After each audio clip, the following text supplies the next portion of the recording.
Our next submitter is Caitlin Griffin. Caitlin, do we have you in the room? There you are. If you'll unmute, Caitlin. Welcome to the committee, Caitlin. Kia ora. You've got 5 minutes. We've read your submission. You can use your 5 minutes as you wish. I'll raise my hand when you've got a minute to go in case you want to leave a little space for questions. Okay, thank you. An area of concern that I did not cover in my written submission is the current way gender ideology is taught in many New Zealand schools. Since at least 2010, Rainbow Youth organisations have been invited into schools to push gender ideology under the guise of anti-bullying programs. I've seen the content. When schools see increasing numbers of children identifying as queer or trans, this is seen as success of anti-bullying campaigns, instead of potential evidence of children being inappropriately groomed into a political ideology. What there is evidence of, however, is an exponential increase of children, particularly adolescent girls, across the world suddenly becoming dysphoric and declaring themselves non-binary or transgender in the past decade. After a decade of inviting rainbow organisations into schools, the Ministry of Education has now formalised much of this teaching into new RSE guidelines.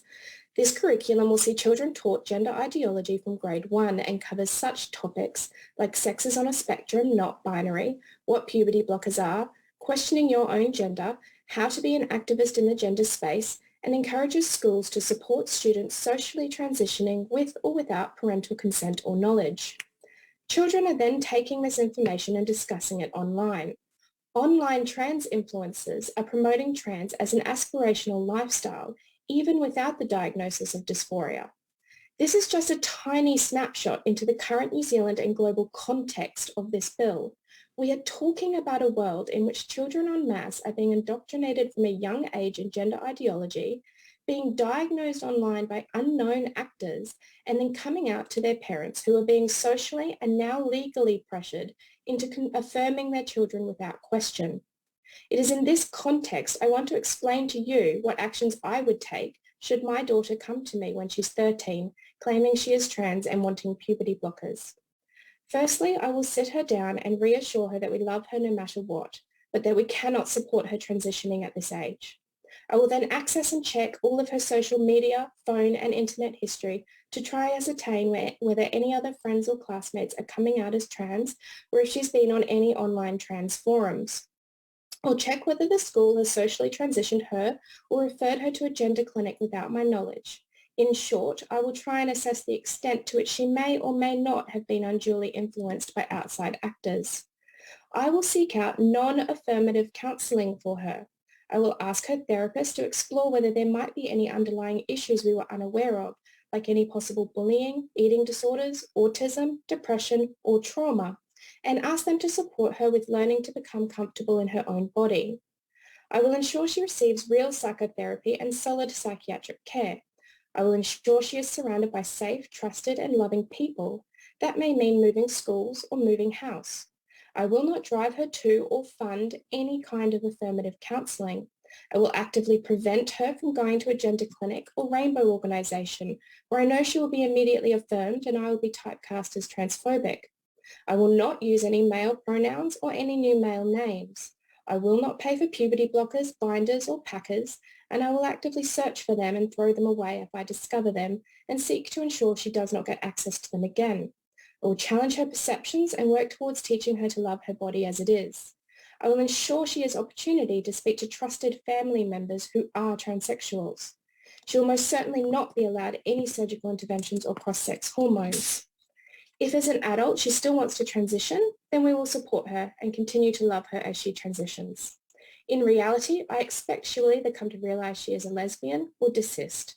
That assumption is based on peer-reviewed scientific longitudinal studies on this very issue. If this bill passes, presumably my daughter or one of her allies could make a complaint to the police. This act would be enough to stop most parents in their tracks and go along with their child's transition. Not only that, this act would effectively escalate an already tense situation at home, possibly irreversibly. The Labor Party assures me that the Attorney General needs final sign-off on any police charges.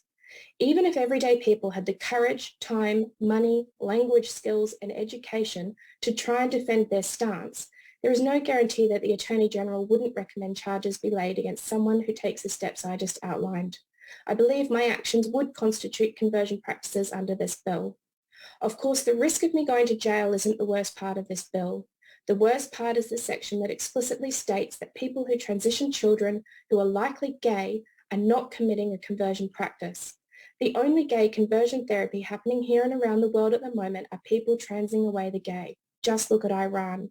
How will a new generation of homosexuals fight back against the most insidious conversion practice of all when the very people transitioning future probable gay children are explicitly exempt under this bill?